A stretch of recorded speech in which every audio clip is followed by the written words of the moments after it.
welcome back to the channel. I wanted to do things a little different this time. Normally I'm just kind of standing up there, kind of, giving you information, some tips and tricks on kind of how to perform and how to prepare yourself, per the testing process. I came across this YouTube channel called South Metro Fire Rescue, and I really like what they're about. They actually present some very valuable insight to, the day-to-day operations of a specific fire department, the fire academy, the day of life of a firefighter, which we're going to review in this one. So I really want to kind of start incorporating this within our monthly videos, just kind of reacting off of, some of the resources we have available on YouTube. So if you haven't checked out this YouTube channel yet, it's called South Metro Fire Rescue, and definitely subscribe to this. They have a lot of, like I said, valuable information, informative videos here that can truly give you insight and help you prepare and kind of see what's expected of you as a firefighter within your specific organizations that you're going to pursue. Not all organizations are going to be the same, but this is just a great example of kind of, what lies ahead for you. So we're going to react and kind of see what their day-to-day operations is like, what's it like to be a firefighter within that organization, and I'm going to kind of give my take on it and kind of compare my department to this specific fire department. So be sure to subscribe and show some love to South Metro Fire Rescue, and I want to thank you guys for posting this content. It's great content. My name is Justin Laborde. Welcome to the day in the life of a firefighter. Fire, what is the address of the emergency? What family structure fire?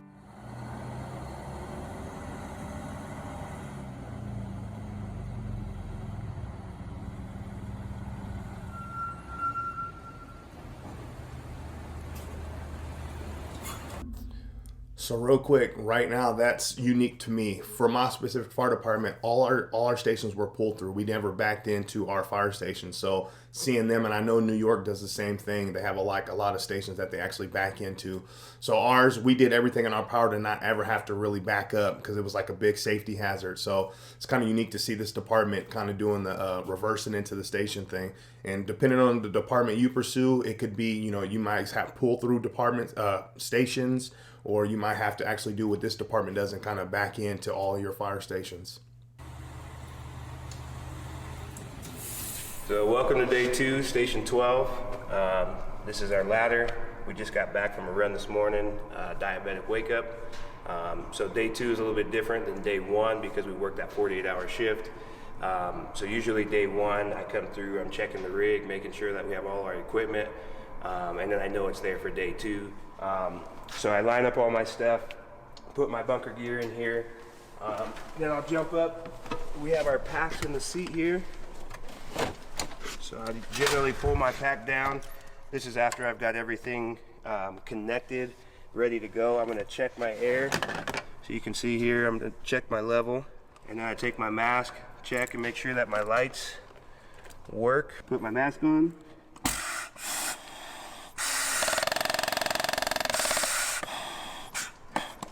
Breathe down all my air, make sure everything works, make sure that my mask is clean. Generally, those lights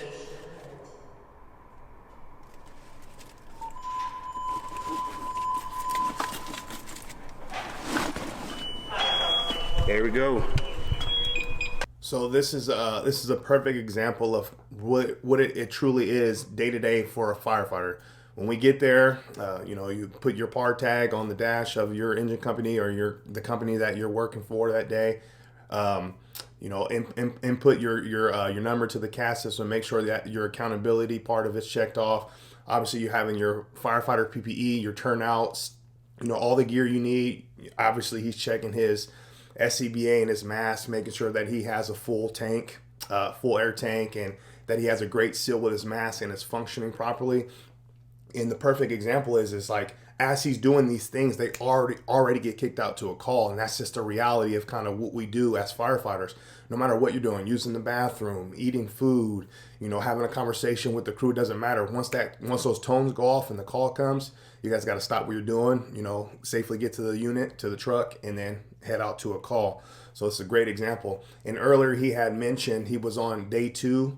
So it seems like they work a 48, whatever. They may be a 48.96. Depending on the department you pursue, it can be totally different. So my department, for example, we ran a 24.48. So we were on for 24 hours, off for 48 hours. Obviously, his department may do a 4896 or whatever schedule they actually conduct into their department. So depending on the department you pursue, do your research ahead of time so you kind of know what you're getting yourself into in regards of the day-to-day shifts or tours for your specific fire department. So, as you know in the fire service, things are sporadic, so we're about to run an MBA. And see what we've got.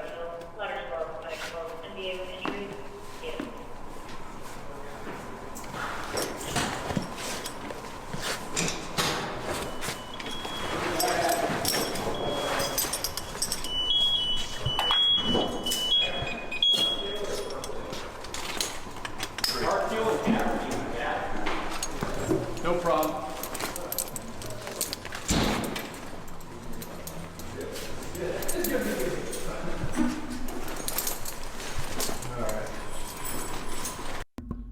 So this is another unique example for me. You know, my time on the job, we didn't necessarily always dress in our firefighter turnout gear when responding to motor vehicle accidents. Like if there was, you know, like known extrication or the vehicles on fire, of course we would throw on our actual firefighter PPE and prepare for that. But normally whenever we had a motor vehicle accident kick off in the tones and that was the call, when we would respond, we would just throw on our brush pants that were, you know, the navy blue with the yellow reflectors at the bottom, throw on our vests over our, you know, fire department shirts. And that's how we would respond.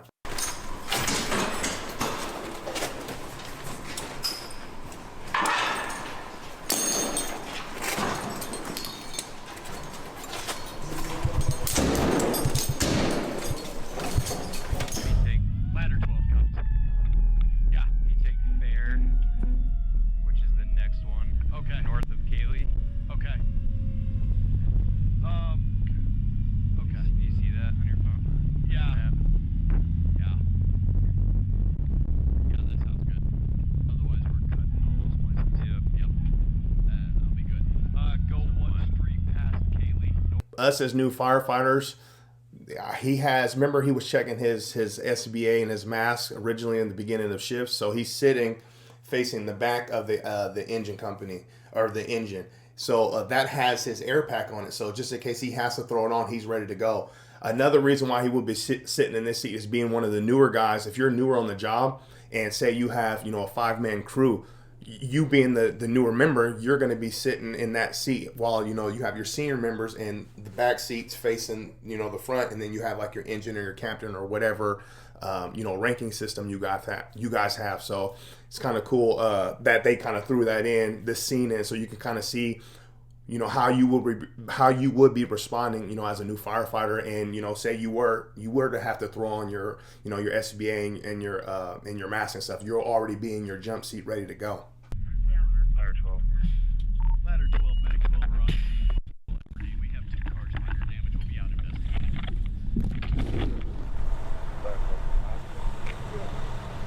Yeah. So generally, what we'd like to talk about is when you go home, you're probably going to be sore, like your neck, your back, your knees obviously going to be sore since that's what you hit. Anything that you can't control with over-the-counter NSAIDs like aspirin, ibuprofen, that sort of stuff, I would suggest going to get checked out.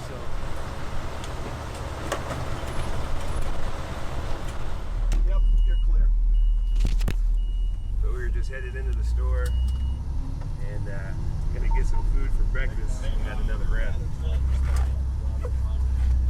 Pretty typical for our firehouse.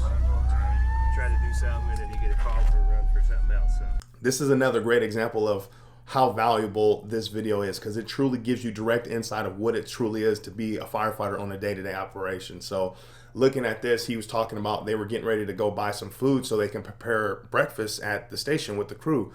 When you become a new firefighter, and depending on, you know, the department you're with, you know, what unit you're with, and depending on if your station's typically busy or not, you're going to be preparing, you know, a couple meals with the crew. So there's going to be times where you go to the store and say you're shopping. You could be midway through shopping. You can even be at checkout, ready to check out, and the tones go off or your radio goes off and you got to respond to a call. So you got to, you know, say, hey, can you put this cart in the refrigerator for us? And then, you know, you kind of store it, stash it, and then you got to go to the call. That's the reality of the job.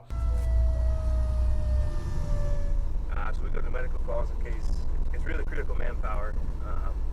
this is a fall victim. We don't know what the size of the patient might be. We don't know where they're at. You know, if they're a larger patient, they're down in the basement, you're going to need more manpower than just 2 medics. So the fire department comes, or the fire truck comes, and just assists with that, especially if they're critical patients. Or board service 31.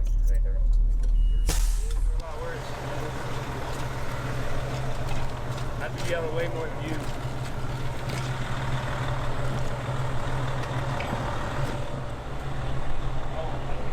So that was a pretty solid gurney. It looks like one of the like the automatic lifting gurneys. Put them in the rescue. Now they're back shopping. Here we go. Commercial fire alarm, not page. So we're grocery shopping. We got another run. See, they're literally still in the middle of shopping again. Second attempt, and they got to go to a call. It's the reality. Ladder 12. Be false alarm, burn food, you pick up. Ladder 12 copies in service, thank you. That was a false alarm. Somebody burned some food, as I said earlier. Luckily, they were able to reset the system and ensure that there is no risk of fire. So we got the call. Now we're back in service. We'll go continue shopping. Just a side note, just kind of one of my experiences on the job. So I actually had a home at our special ops station, and we actually had a day to where we literally had like 6 to 8 attempts of shopping. And then it got to the point where we just kept getting, stopped by a call to where we had to go respond. And there was a lot of the calls that we were responding to, we actually got canceled en route. So, we would be driving there, code 3, then we would have to stop, code 2, go back to the store to try to shop again, and then would just kind of repeat itself. So then it got to the point where we were just like, you know what, we're not even going to try it again. We're just going to go back and, hopefully we'll call in and let them know like, hey, we're pretty busy. We're not going to come back. And then we're just going to go and buy some food, at a drive-through, or we're going to go stop somewhere to get some food that's kind of ready to go. That's another reality, is that you may not be able to complete the task that you wanted to complete. You may not be able to make that meal that you wanted to make with the crew, just based off how the day goes. And some days are, slower than others. Some days are super busy. That's just the reality of the job.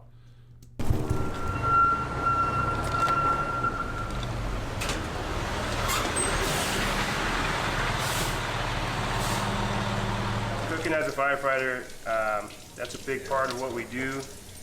Here at Station 12, we cook. On the first day, we do a lunch and a dinner, and then the second day, we do a brunch and a dinner. So somebody's always cooking, and it's 4 meals. And these guys will definitely talk to you about it if your cooking's not that good. So make sure you brush up on your cooking skills. You're pretty close to using this. Okay. Is that what you need? Solid brown. 3 bells, time to eat, boys. So I want to give you a quick valuable tip that I heard from, a couple of my senior captains when I was new on the job and I was preparing meals for the crew. Was they said, just remember these 3 things whenever you're preparing meals in the fire service. Make it cheap, make them wait, and make a lot. So I may have said it differently and out of order, but that's pretty much the gist of what they're saying. So just remember that. Make it cheap, make them wait, and make a lot. So obviously have enough for everybody. If they want seconds, you'll have plenty of it. Make it cheap. Obviously you want to, based on how many heads you have in the station, you want to prepare a meal to where, it's maybe, $5-6 max for them to enjoy, a nice meal. And then make them wait. The longer they wait, say your cooking isn't that great, they waited forever, they're starving. It may be better than than it actually is because they're super hungry. So just remember that. Make them wait, make it cheap, and make a lot. Remember that.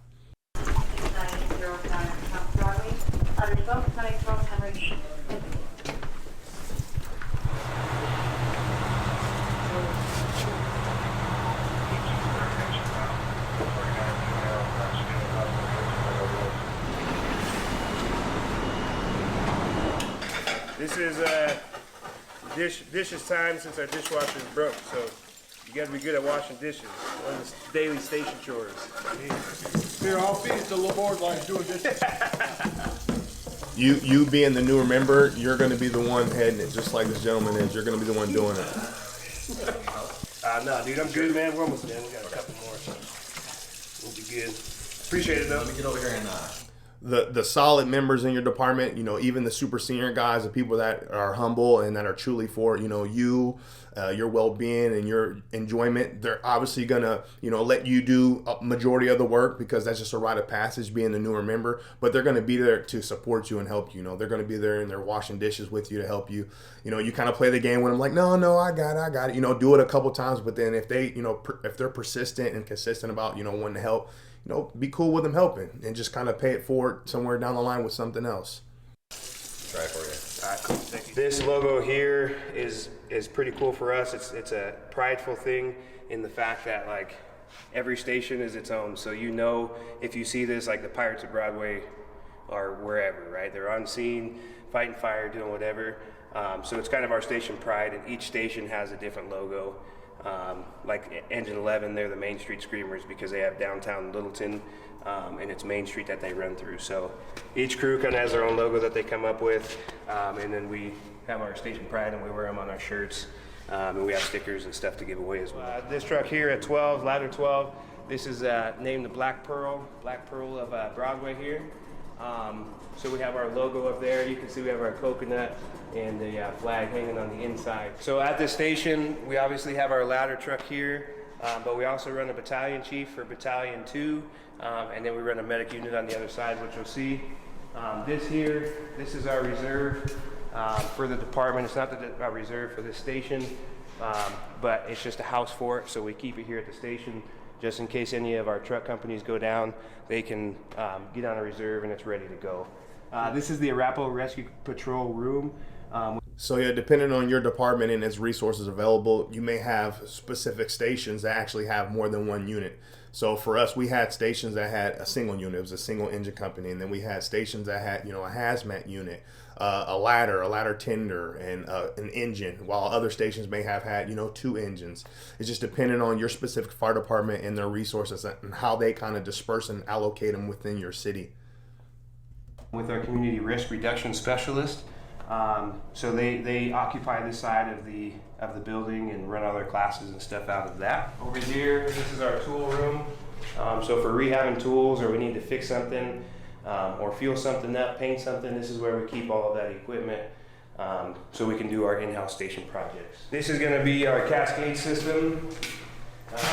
So at this station here, we have the ability to fill bottles if they've been breathed down because of a fire, hazardous response, or training. So we can use our Cascade System here to fill our bottles to that 5,500 capacity. One of the things that's my responsibility as a firefighter is to make sure that our bottles are full and that we don't have an excess of empty bottles. So we only have one empty bottle, so I'm not going to worry about filling it right now. But we want to make sure that we have a ready reserve for any rig that needs bottles to be swapped. Work our way to the other side. So same thing. We personally didn't have the Cascade systems like that at our station. We actually had a utility boat we called the U-boat that actually would come around. It almost looked like a good blend between an engine and a hazmat unit together, and it pretty much supplied us with food that we needed, drinks, and then had the capacity and ability to fill up our bottles. So whenever we needed bottles and we couldn't make it down to the fire academy to fill them up, we would call the U-boat over, and he would drive down and kind of fill up all our packs and all our bottles for us. And he mentioned that him being the firefighter, he must be the maybe the least senior member or a newer member, so he has that specific task of making sure that those things are filled. So you got to make sure that you being a new firefighter, if your department, your station is ran like that, that's going to be your role. So you got to take pride in it and make sure that you stay on top of that, because that's a huge safety violation and a safety hazard just in general, making sure that those bottles are ready to go. This is one of our training props that we have here at the station. It's just a steel door. We use this for in-house training on forcible entry.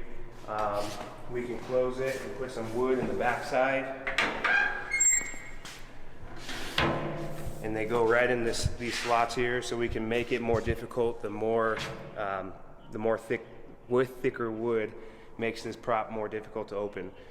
So we can do an inside swinging door or an outside swinging door depending on what the scenario is, and we can practice that here in the house. We have the air truck. Arapahoe Rescue Patrol is responsible for this truck. They run it to the scene if we have a fire and we need more air. It has a Cascade System on it, and it has a ton of spare bottles so that we can continue to work on scene if it's for an extended period of time. So one of the daily duties for a firefighter, making sure that our laundry is taken care of. These are all the truck towels that we use throughout the shift. And that we use just to clean the rigs or clean anything up outside in the bay. This is gonna be our bunker. You being a new firefighter, that's gonna be your role as well. You'd be surprised at how many towels you go through, and you wanna make sure, even if it's like 4 towels, it doesn't matter. Make sure that you always have towels ready to go, because you never know what you're gonna need them for. For instance, they have those towels for, cleaning out, the apparatus or whatever the case is, tools, and then you're gonna have a lot of station towels. So we go through so many of them in a given shift, and if they run a 4896, they're on 2 days. I mean, they can fly through those towels. So you as a new firefighter have to take pride and make sure that you're on top of keeping those towels, clean, dry, nice and folded, and ready to go. Closet, I suppose. So this is where we store all our bunker gear. We try to keep it outside of the general bay area, just because of all the diesel exhaust and all the particles that can settle on it.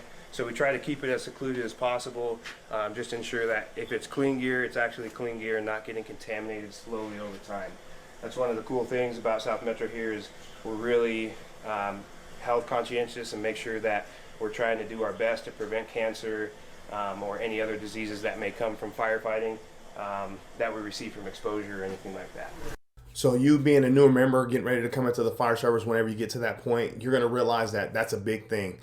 In the past, I have captains and chiefs that used to talk about, we used to, leave fire calls, and then we'll just, take off our coats. We still be in our bunkers and our boots, and then we would just hop in bed. Like, times are so different. I know my academy class, that was like our big thing. The guy we looked up to was diagnosed with cancer. We named our academy class after him, and that was the whole shift, and kind of like where the fire service is migrating to, is being more aware of, the exposure, the amount of exposure we have as firefighters. So we started adopting having 2 sets of turnouts. So you can have, one clean and ready to go, and then one that you use on, your shift. So say you go on a fire call and you guys, knock down a fire at a house. When you get back, you're going to decon your stuff, take your stuff off, throw it in the extractor, get that stuff all cleaned up, and you're going to get your new pair of turnouts. So you have your second set and bring them on. Like, all those little things are, going to increase your odds of being healthy throughout your career. You got to remember, it's a 25+ year career now. So it's not a 20-year minimum, it's 25+. So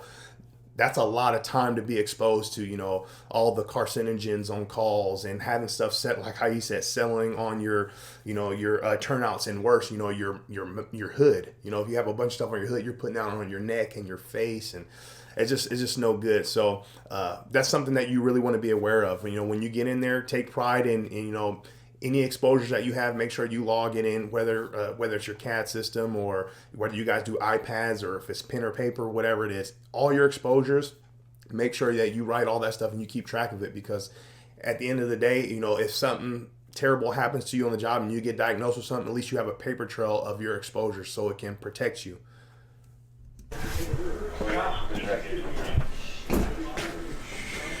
This is going to be the BC's office. This is where the big man in charge sits. You can see he's in his natural habitat on the computer, typing away, looking at telestaff.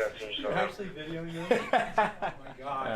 But anyway, this is where the BC is. He's got his own bedroom and bathroom back there, but his office, so he has a nice quiet space in order to do the work that he needs to get done. Over here, this is going to be the firefighter office. We have Engineer Schultz in here, currently watching some fire videos, getting studied up so you can be the best of the best.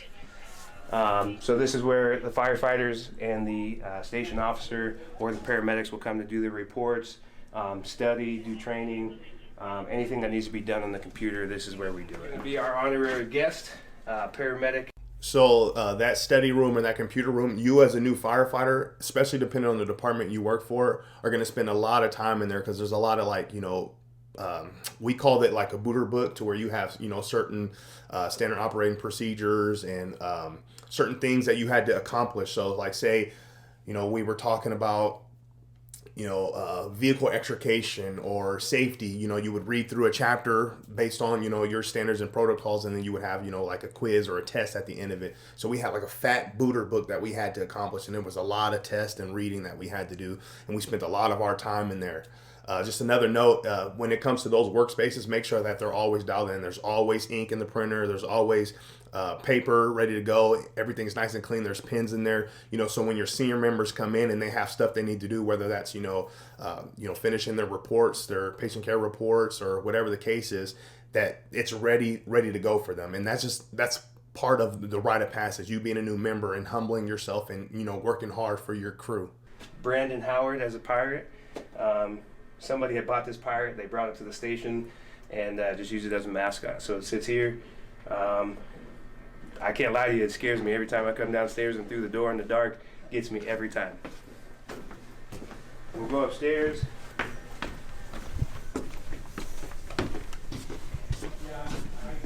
This up here, this is going to be where the bunk rooms are. Laundry. So I got some towels here. Like I said, this is another responsibility of the firefighter. Somebody's got their clothes in there right now, so I'm just going to put it in the laundry basket. Then when we swap out, we'll clean it up. I got some more towels here. Just make sure we're cleaning it up, doing our daily chores. This is going to be what a typical bedroom or bunk room looks like here at South Metro. Just basically a place for me to study if I need to in quiet and sleep. Be where we hang out, watch TV, just kind of rest up. That way we're rest, recovered, ready to run calls. So this is going to be our living room here, kitchen, table. This is where we spend a lot of time. This is the heart of the firehouse right here. This is where everybody gathers. We talk about things. We solve the world problems at the kitchen table. This is where it all takes place. This is where we. So he's being super humble. So when it comes to those rooms, those bunk rooms, or your room that you stay in when you're at the station, yeah, that's very similar to kind of what we had at my station and the stations that I worked at. Very similar. When you get off probation and you're with a specific crew that knows you, you worked your butt off, and they kind of allow you to kind of put your feet up from time to time, like how he said, that's a place for you to kind of get away. If you need to study a little bit more, or say you guys are getting your butts beat, you go take a quick little snoozer if your captain, your crew are cool with it. And that's kind of what that space is for, obviously, to sleep as well. And then he came into the kitchen. That is pretty much a typical living space of a lot of fire stations that I've seen. You have a big island. You have 3 refrigerators. So depending on if they have 3 shifts, you have an A, B, and a C. Each shift can have their own refrigerator, so they can store their kitty. So kitty is each member from the given shift. So say it's B shift, which was my shift. Everyone would put in a certain amount of money into the pot, and then we would go shopping for bulk items that we would all use, like coffee, creamers, bars, peanut butter, stuff like that. So that was our kitty. So we would have our own fridge, and if you brought your food from home, you can store it in the refrigerator and stuff. It's kind of nice having it all separated.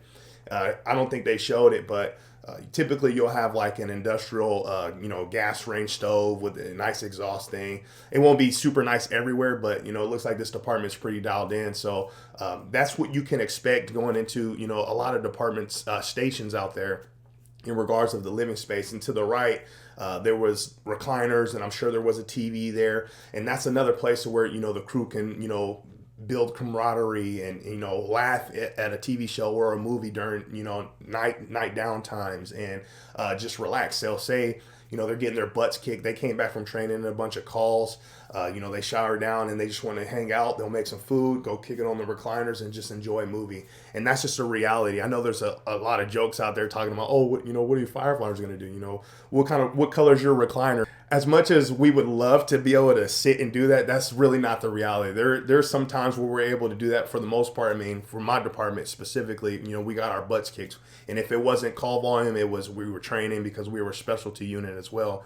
So yeah, depending on the department you pursue and their call volume and how your crew operates, you may be spending a little bit of time in that recliner room or in the kitchen, preparing meals together, or studying in your room, or whatever the case is. We do our physical training, our PT, making sure that we're fit and ready to run any call or do any jobs that we have for the day. So We spend probably about an hour a day in this room. Not everybody all at once, just depends. Sometimes I'm going to come in here later on, get a quick workout in, make sure that I'm physically fit for duty, so that I'm not the weak link. I hate to be pausing in line, but there's things that need to be said. So that was a nice little gym setup. So depending on the department you work for and the station you're at, they may have a nice gym like that. We had a couple stations in my department that had some nice gyms, and you can get a part of committees. If say you go into a specific station or all your stations and you see the gym and you're not very happy with it, you can get a part of a committee that's handles your station and your fitness equipment stuff, and see if you can make a difference in regards of what equipment that you guys need and what you would see as a value to your specific organization. When it comes to fitness, so for my department, there were stations that there were single company, so you had one engine, right? So you're the only one responding out of this station. So say you're working out, right, and a call comes in, you got to go. So your workout's done, you got to stop right there and go to the call. There were stations in my specific department that had multiple units, so it was kind of nice. So like there was a ladder tender, so we had a ladder, an engine company, and a hazmat unit, but the engine company kind of dueled the hazmat unit depending on the call. So the beauty of it was, say I was on the ladder one shift, and so we came back from a call, us ladder members, we knew that, okay, next call, the engine company is going to get it, unless it was something that needed a ladder, of course. So we knew the next call was going to be for the engine company. So that gave us that kind of leeway of like, okay, we can start our training and our fitness right now because we don't have to worry about the next call for the most part. So it was kind of nice, depending on, what your specific station's like and how many units you have. You may or may not get interrupted, during your fitness or your training time. Like how he said, not all at once. Not everybody's going to do it at once. But I just kind of wanted to touch on like, the same thing applies, whether you're training and you're working out in the gym, doesn't matter. If a call comes in, you got to go. Now, I don't know if there's departments out there that, schedule specific times for specific stations to kind of be out of service in a sense, to get those fitness periods in. For the most part, from what I know and what I've seen and what I understand, it doesn't matter. Like if a call comes in and you're training, same thing. You got to cut it right there and go, and then try to pick it back up when you come back. That's just the reality of being a firefighter. Left on Broadway. And let's go to Littleton Boulevard and go left on Littleton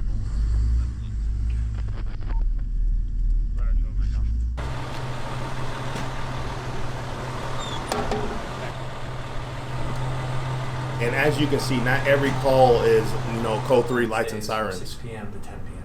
Okay. And it's behind the scenes tour of South Metro Fire Rescue for what turns into a select group of 18 to 20 people.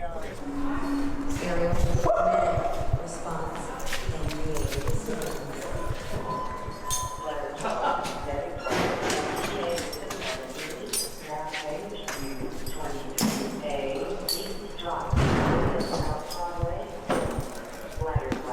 Medic 12, and VA with a known injury.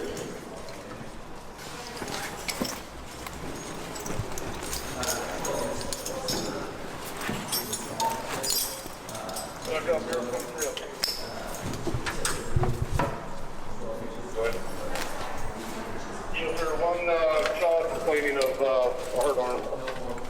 Hurt arm. One party complaining of a hurt arm.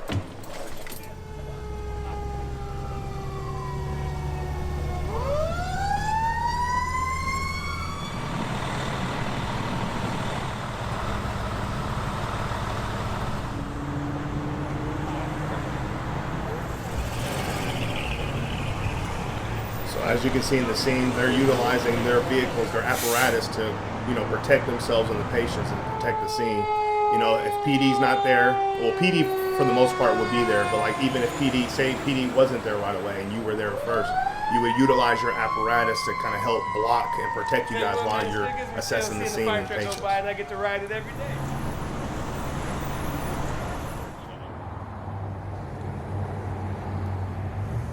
A lot of people look at the fire truck and they're like, oh man, all these guys do is fight fire, and that's not necessarily true. There's a lot of things that we do. So water leaks, car accidents, medicals is the majority of our calls, and fires do happen, but they don't happen just super often, right? I think that there's just a lot of newer construction, a lot of people that are well versed because we have a great prevention program. So I think that there's a lot of education that goes into it and prevention, and that's part of our job.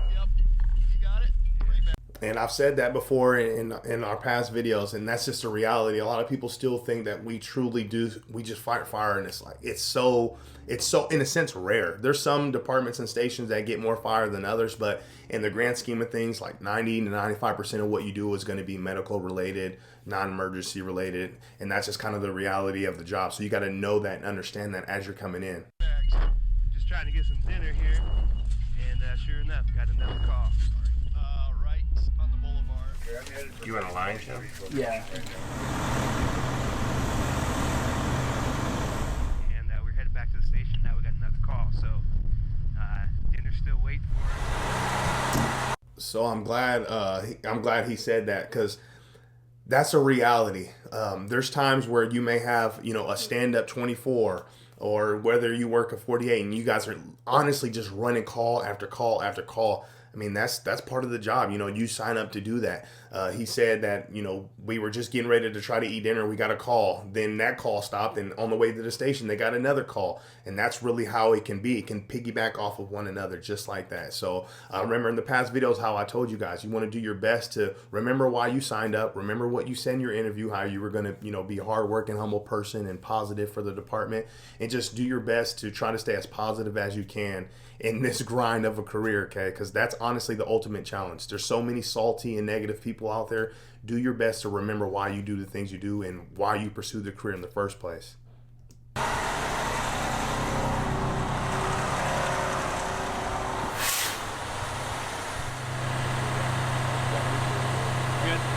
The medics have been crying about their food that's been sitting in our truck, so we'll get them fed so they're not hungry. Dinner time.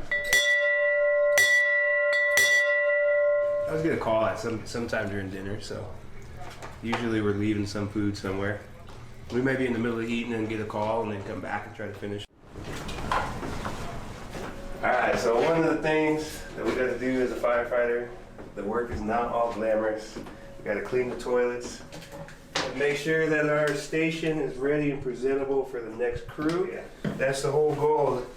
I think with the majority of anything that you touch, the goal is to leave it better than you found it, and making sure that it's presentable and ready to go for the next crew. That's how Metro. That is well said. That is something that all the senior members will tell you. And, that's a true thing that we take pride in, like with how he said, having everything clean and ready to go for the next crew. So when they come in, they don't have to worry about, a crappy toilet with, pee everywhere and crap everywhere and, no toilet paper. They don't have to worry about those monotonous things. Yeah, their members are going to come in and they have to do, their daily chores and stuff, but we want to do everything in our power to kind of lighten that load on the next crew. That's about, taking pride in that and being humble and being about the team, being egoless. Take pride in that. And you as a new member, that's going to be your bread and butter, okay? It's trying to make everything easier for everybody else. I'm telling you, you do that and you remain humble and consistent with it, you're going to be loved. Your reputation is going to be great. Everybody tries to take a part in it. I'll be 100% honest with you. We look for the probies to take initiative and at least start the process, but we're all looking to do work. We don't just expect the probie to do everything. So it looks good on your behalf if you start cleaning, but the crews will always come help you finish. So that's kind of how we work it here. And that's not everywhere though. I mean, not every crew does that. It actually feels good to hear him say that, because that's how they operate at that specific station. It may be department wide, I don't know, but that's just not a reality. Like I said, the solid members, super senior members, the people that are humble and remember what it was like being in the position that you're going to be in as a new firefighter. They're going to be there to support you and have your back just like you're going to have their back. And what he's saying just hits it right on the head. That just leaves your reputation in a good standing. Reputations are really, really hard to build, and they take seconds to break. So that's why it's important to make sure you put your best foot forward and try and take care of your crew, because they'll take care of you too. So as you can see, riding along with me today in the day of life of a firefighter, there's a lot that we do There's a lot of training, there's a lot of knowledge that you need to know, but the best part about going and applying for South Metro now that the job posting's open is that you only have to be 18 and you don't have to have your EMT certification to get in the door. All that stuff will be taken care of when you get your job. The perfect candidate that we're looking for, in my opinion, they need to have 3 traits. That's going to be good character, a great attitude, and work ethic. None of those take any talent whatsoever. There's no talent involved in any of this. So if you have those 3 traits, we can teach you everything else. That's going to be the key. Basically, it comes down to showing up at the right place, the right time, and the right uniform. As long as you can do that, we can get you where you need to go. It's going to be a hard process. It's going to be a long process, but we have the skills and the knowledge to teach our younger, newer candidates how to be a great firefighter. So I'm pretty much going to cut it there. Those last remarks is so powerful, and I love how he said it all. So that specific fire department, South Metro Fire Rescue, it's kind of cool that they don't require that, that you must be 21 with an EMT or a medic or a firefighter 1 or 2 just to be eligible to test. How he said, you don't even need an EMT to get in the door. That's going to be taken care of on the other side. That is huge. So if you're a candidate out there and you have the ambitions and desire to become a firefighter, start looking into this department. If you're within that area, or even if you're willing to travel there and see what it's about, see if it's something for you, and see if you would, be a good fit for that department, and start, pursuing it. The fact that he was saying that, they're looking for, someone that, works hard, has good character and all that stuff. That's so true. Our captains and our recruit training officers in the academy, they used to say that, I don't care if you're the most talented, the most athletic, the most this or that. We can teach a monkey to do this job. I want someone that's hardworking, humble, a good person. That's so true. Like, you really can't teach work ethic. I mean, you can't teach someone to be a good person. That they have it in them. You know what I'm saying? That's a skill that they develop over time and something that they're born with. So that's kind of what we as firefighters are truly looking for. We want someone that's going to be solid for us, that's going to be egoless and be about the team, and that's going to never forget, where they came from, and they're going to remain humble and work hard for the crew and for the department throughout their entire career. Now, when it comes to the firefighter skills, suppressing fire, forcing entry, EMS calls, all that stuff can be taken care of, just like how you said. We can teach you those things. We want solid people that we're going to want to be around and live with for the next 25 plus years. This video is so powerful because it gives you truly direct insight of kind of what lies ahead for you, okay? And it may not be, to an exact T in regards of how your specific fire department that you're pursuing operates. But as you can see, as I've been reacting to South Metro Fire Rescue, like, it's very similar, honestly. And, little things here and there may be different, but for the most part, in the general sense, it's the same, okay? So this is extremely powerful. It's a great insight of kind of, what the day-to-day operations are of a firefighter. That's truly what our day looks like. Running calls, hanging out with the crew, laughing, weight training, preparing meals, running calls, studying. That's just the reality of it, okay? And you may get lucky. We say lucky, but when we say lucky, it's just excitement. We never like when people's, like, and their valuables are burning. But, like, if you get lucky and there's a fire call to where you can, put your skills to the test, that's exciting. That's thrilling. Like how you said, your department may have, a great fire prevention system to where you may not ever, get a fire in your specific station or where you're at in your specific city. But the whole point is this is a great video and super valuable to give you direct insight of what lies ahead. And I'm extremely grateful for them for putting up this video. Like how I said, if you haven't subscribed, go subscribe to South Metro Fire Rescue. Show them some love.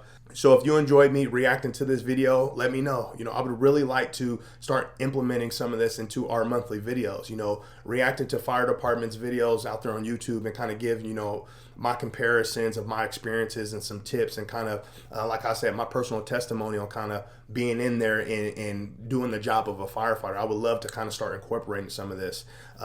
But just like I always say, work hard out there, stay consistent, and I'll catch you on the next one. Good luck, future firefighter.